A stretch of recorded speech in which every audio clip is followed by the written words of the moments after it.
Periyar Maniamma Institute of Science and Technology, Thanjavur, Aerospace Engineering with specialization in unmanned aerial vehicle. Ganga நதியின் நீர்மட்டம் வரலாறு காணாத அளவு குறைந்துள்ளது. வாரணாசியில் இருக்கும் கங்கை ஆற்றின் அகலம் 30-35 மீட்டராக குறைந்துள்ளது. புனித நீராட வரும் பக்தர்களை அதிர வைத்துள்ள இந்த மாற்றத்திற்கு என்ன காரணம் என தற்போது நாம் பார்க்கலாம். இமயமலையில் உத்தரகண்ட் மாநிலத்தில் உள்ள கங்கோத்ரியில் தொடங்கும் பாகிரதி நதியானது தேவப்பிரயாக் என்னும் இடத்தில் அலக்நந்தா ஆற்றுடன் கலந்து கங்கையாக மாறுகிறது. அதாவது கங்கை நதி இமயமலையில் கங்கோத்ரியில் உள்ள பனிப்பாறையில் தொடங்குகிறது. இந்த நதி உத்தரகாண்ட் மற்றும் உத்தரப்பிரதேச மாநிலங்களில் ரிஷிகேஷ், ஹரித்வார், கான்பூர், அலகாபாத், வாரணாசி, பாட்னா போன்ற நகரங்கள் வழியாக பாய்ந்தோடுகிறது.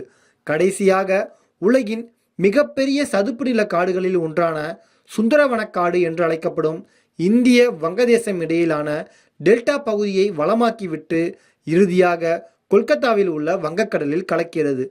இந்தியாவில் இந்த நதி கங்கை என்ற பெயரிலும் வங்கதேசத்தில் பத்மா என்ற பெயரிலும் அழைக்கப்படுகிறது.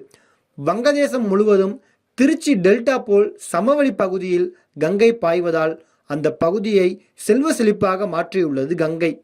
கங்கை நதிதான் வடக்கில் உத்தரகாண்ட் தொடங்கி உத்தரப்பிரதேசம், பீகார் வழியாக கடைசியில் மேற்கு வங்காளம் வரை உள்ள ஒரே நதி. இது மக்களுக்கான ஜீவ நதியாகும். மொத்தம் 2525 கிலோமீட்டர் வரை ஓடுகிறது. நாட்டில் உள்ள புனித நதிகளில் முதன்மையான நதியாக கங்கை நதி கருதப்படுகிறது. கங்கோத்ரி என்ற இடத்தின் பனிப்பாறையின் அளவு 27 கன கிலோமீட்டருக்கும் அதிகமாக இருக்கும். இந்த பனிப்பாறை சுமார் 30 கிலோமீட்டர் நீளமும் 2 முதல் 4 கிலோமீட்டர் அகலமும் கொண்டதாகும். இந்த நதி பனிப்பாறையில் இருந்து உருவாவதுடன் யமுனை உள்பட பல்வேறு ஆறுகள் கலப்பது போன்ற காரணங்களால் இந்த நதி வற்றவே வற்றாத ஜீவ நதியாகும். இந்த கங்கை சிவனின் திருத்தலமான உத்தரப்பிரதேச மாநிலம் வாரணாசியில், அதாவது காசியை கடந்து ஓடுகிறது. காசியில் உள்ள கங்கையில் நீராடினால் பாவங்கள் தீரும் என்பது ஐதீகம். இதன் காரணமாக நாடு முழுவதிலும் இருந்து ஏராளமான பக்தர்கள் கங்கைக்கு வந்து நீராடி செல்வது வழக்கம். தெற்கே ராமேஸ்வரம் எப்படியோ வடக்கே காசியும் அதன் கங்கை நதிக்கரையும் புனித தலம் என்பது இந்துக்களின் நம்பிக்கையாகும். இதன் காரணமாக ஆண்டு முழுவதும் கங்கை நதிக்கரையில் எப்போதுமே கூட்டம் அலைமோதுவது வழக்கம். கங்கை எப்போதுமே இங்கு வற்றி போனது இல்லை, தண்ணீர் வந்து கொண்டேதான் இருக்கும்.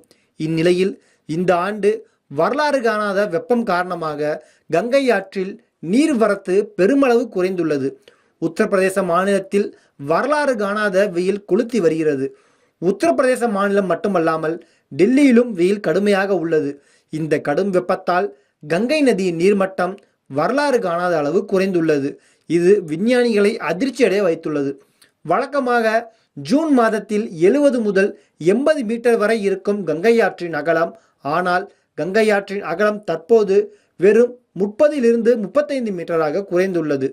கங்கை ஆற்றில் நீர்மட்டம் குறைந்து வருவதால் கரையோரத்தில் தண்ணீரில் மூழ்கி கிடந்த உடைந்த படகுகள், குப்பைகள், பாறைகள் அதிகமாக வெளியே தெரிகிறது. மேட்டூர் அணை வற்றி போனால் எப்படி இருக்குமோ அதுபோல தற்போது கங்கை நதியில் நீர் குறைந்து காணப்படுகிறது. கங்கையில் தண்ணீர் அதிகமாக ஓடிக்கொண்டே இருப்பதை பார்த்த காசி மக்கள் தற்போது கங்கை வறண்டு கொண்டிருப்பதை பார்த்து மிகவும் சோகத்தில் ஆழ்ந்துள்ளனர். தென்மேற்கு பருவமழை தேனி மற்றும் கேரள பக்கம் தொடங்கி 20 நாட்களுக்கு மேல் ஆகிவிட்டது. ஆனால் கங்கை நதி பாயும் உத்தரப்பிரதேசம் பக்கம் பெரிதாக மழை எட்டி பார்க்கவில்லை. கங்கை ஆற்றில் குவிந்து கிடந்த குப்பைகள் எல்லாம் அப்படியே போக வழி இல்லாமல் அங்கேயே தங்கியும் தேங்கியும் கிடக்கின்றன.